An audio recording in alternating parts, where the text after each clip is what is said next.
भाग 17. भगवान रामकृष्ण परमहंस सुलभ वेदांत. एका भातगोट्यात तांदळाच्या दाण्याएवढीच जरी उपयोगी वस्तू आहे, म्हणजे उगवण्याच्या आणि वृद्धी होण्याच्या कामी, आणि भूस किंवा फोल जरी महत्त्वाचं नाही, तरी फोल काढून तांदूळ जमिनीत पेरला तर तो उगवत नाही, त्याचे पीक पिकत नाही आणि तांदूळ उत्पन्न होत नाही. उत्पन्न पाहिजे असेल तर फोला सकट पेरलं पाहिजे.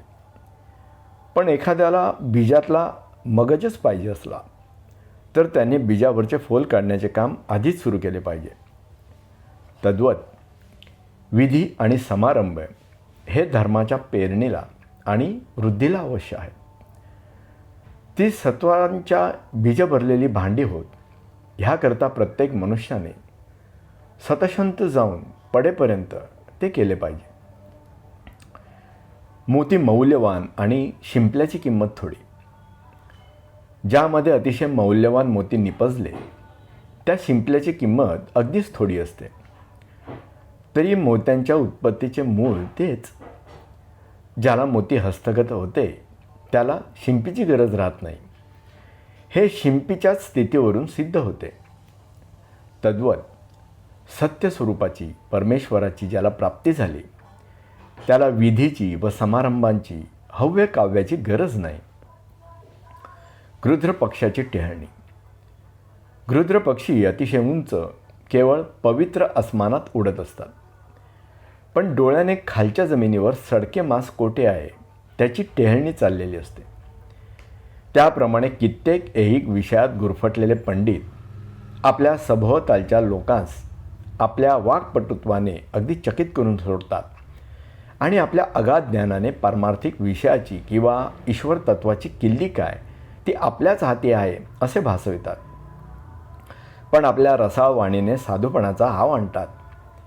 परंतु त्यांची मनं आतून गुप्तपणे सारा दिवस सोन्याची चमक, स्त्रियांची मोहिनी, मनुष्याची पोकळ स्तुती इत्यादी क्षणभंगूर सुखासाठी जिभल्या चाटीत असतात.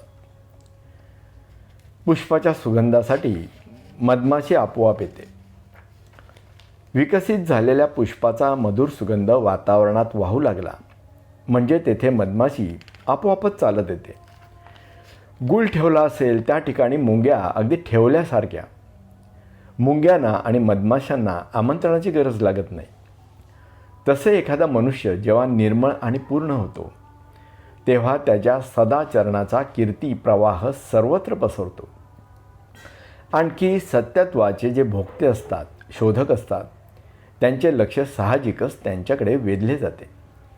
म्हणून त्यालाही सत्यत्वाचा उपदेश करावयाला श्रोते जमा करण्यासाठी इकडे तिकडे हालावे लागत नाही. डोलकाठीवरचा पक्षी. भर समुद्रात गलबताच्या डोलकाठीच्या शेंड्यावर जसा एखादा पक्षी बसलेला असावा आणि तो तिथे बसावयाला कंटाळून दुसरी एखादी सुरेखी जागा पाहायसाठी उडून जावा आणि अरे रे, ती कोठेच न मिळाल्यामुळे अगदी थकून जीव टाकायला पुन्हा डोलकाठीवर परत यावा. त्याप्रमाणे साधारण कथा, शिष्य, त्याच्या हिताची इच्छा करणारा आणि पुरा अनुभविक अशा एकाच गुरूच्या शिक्षणाला व उपदेशाला कंटाळून जर आशा सोडून ह्या अफाट जगामध्ये वर डोके काढण्याचे धैर्य नसतानाही सर्व काळ नवा गुरु शोधित फिरतो, तो वायफळ भटक्या मारून शेवटी निसंशय पहिल्याच गुरुपाशी परत येतो. पण त्यावेळी चांगली अद्दल घडल्यामुळे त्या शिष्याची त्या गुरुवर श्रद्धा मात्र अधिक असते. मायेचा खोडा. असेही मनुष्य असतात की त्याच्या मागे जगातील कोणताच काही गुंता नसता ते आपल्या मागे मुद्दाम होऊन काहीतरी मोहपाश लावून घेतात आणि जगन्मायेचा खोडा पायात अडकवितात. मोकळे राहणे त्यांना आवडत नाही व त्याची त्यांना गरजही नसते. एखाद्याची काळजी करायला कोणीच नसेल, आपल्या पश्चात रडावयाला कोणी उरले नाही, तर ते मांजर, माकड, कुत्रे किंवा राघव तरी बरोबर बाळगतात आणि तशा रीतीने तरी दुधाची तहान ताकावर भागवितात. ह्यावरून मायेचा किंवा अविद्येचा मनुष्यजातीवर केवढा पगडा आहे पहा. हरीने सिंहाचा मुखवटा घातला. हरीने सिंहाचा मुखवटा घातला तेव्हा तो खरोखर फार भयंकर दिसू लागला.